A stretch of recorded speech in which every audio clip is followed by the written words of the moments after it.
Alhamdulillah saya dari Bengkulu asli dan insya Allah bisa membantu kalian. Namanya siapa? Nama saya Sandiri Nugroho. Isa Indro Adik Aurel. Aurel. Ya, oke. Jadi tentang sejarah Bengkulu, Bengkulu itu berada di Pulau Sumatera atau lebih dikenal dengan Sumatera bagian selatan. Ya. Dan Provinsi Bengkulu diresmikan itu tanggal 18 November tahun 1968. Ya. Saat itu dia hanya bagian dari Sumatera Selatan atau Palembang. Makanya kalau Sumatera bagian selatan itu ada Palembang, ada Bengkulu, ada Jambi, ada Lampung. Ya.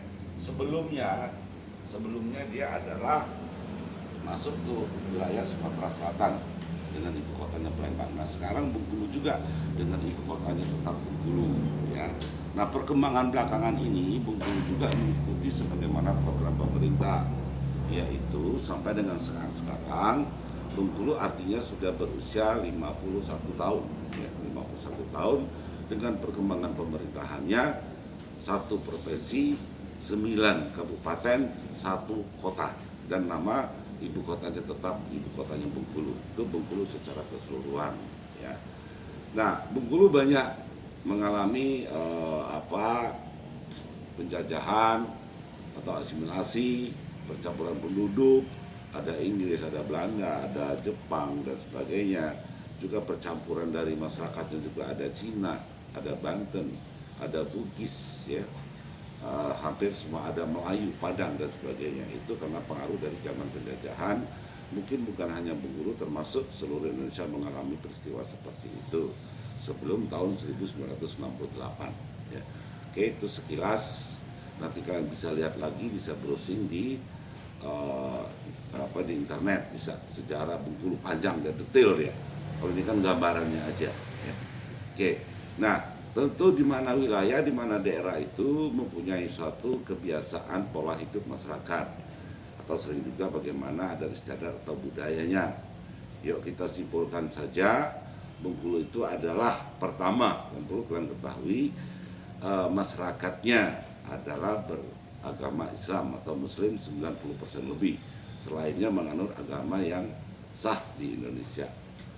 Dan di Bengkulu juga mata pencariannya ada petani, ada pegawai, ada pedagang, ada nelayan. Ya. Sebagian mungkin ekonomi kreatif dan sebagainya. Ada beberapa kesenian atau budaya Bengkulu yang cukup terkenal, bahkan sudah menjadi suatu kalender wisata, yaitu namanya upacara tabut. Atau dalam kemasan pertunjukan, dalam kemasan promosi, sekarang tuh kita namanya Festival Tabut. Ya. Nah, apa sih Festival Tabut? Apa sih, jangan pikir festivalnya, kita bicara dulu masalah Tabut. Upacara Tabut ini upacara yang dilaksanakan selama 10 hari 10 malam, ya. Tepatnya tanggal 1 sampai dengan 10 hari 10 malam, tepatnya tanggal 1 sampai dengan tanggal 10 Muharram setiap tahun. Dilaksanakannya dalam rangka mengenang wafatnya Hasan Hussein, cucu Nabi Muhammad SAW, yang membela, mengembangkan, memperjuangkan agama Islam pada zaman dulu di Padang Kerbela, Irak. Nah, keturunan India Bengkala itu ada di Bengkulu. Nah, keturunan itulah yang melaksanakan upacara Tabut sehingga kini menjadi suatu kalender wisata Bengkulu, ya, upacara Tabut.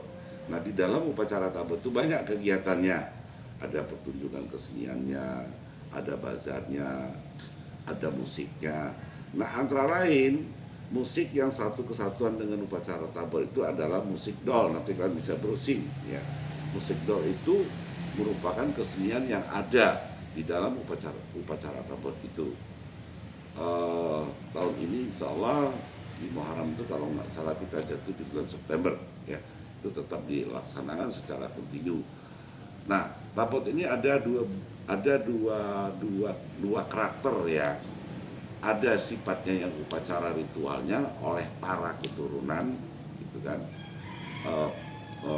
Ada yang sifatnya menjadi suatu kalender wisata atau hiburan untuk para turis atau wisatawan yang ke Bengkulu, yang dilaksanakan selama 10 hari 10 malam itu tadi. Tepatnya di kota Bengkulu, yang tepatnya dia di Kota Bengkulu. Nah kebetulan di Kota Bengkulu itu adalah pusat pemerintahan atau provinsi Bengkulu. Oke, itu di selatan. Terus baju Baju Pak. adat.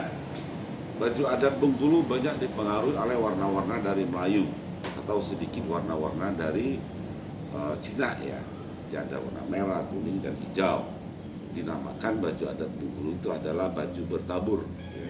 Bentuknya bisa kebaya panjang, bisa kurung, bahannya terbuat dari bludru, dominannya merah. Ditambah hiasan-hiasan keemas-emasan. Nanti kalian bisa lihat di dalam. Oke.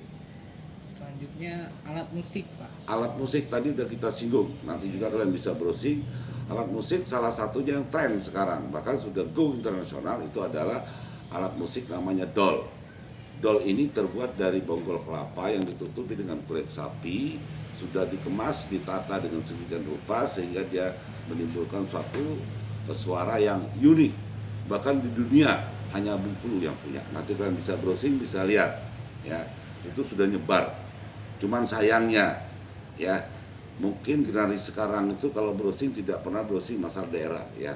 Nah, ini kritiknya biar masuk di situ nanti. Sehingga apa yang di kampung lain kan nggak pernah tahu. Nah, itu salahnya. Ya, jadi kita tergoda. Mestinya kita jangan tergoda. Kita harus bangga. Ya, Pak. Gitu. Oke, lanjut. Terus rumah adat. Rumah adat. Rumah adat daerah Bengkulu hampir sama pada umumnya rumah adat daerah Sumatera, Kalimantan, dan Sulawesi. Itu adalah dia rumah panggung atau disebut dengan rumah dibangun di atas tiang. Dengan sebutan khas Bengkulu ialah rumah bubungan 5 yang bahannya 90% lebih terbuat dari kayu-kayu pilihan asli dari alam Bengkulu.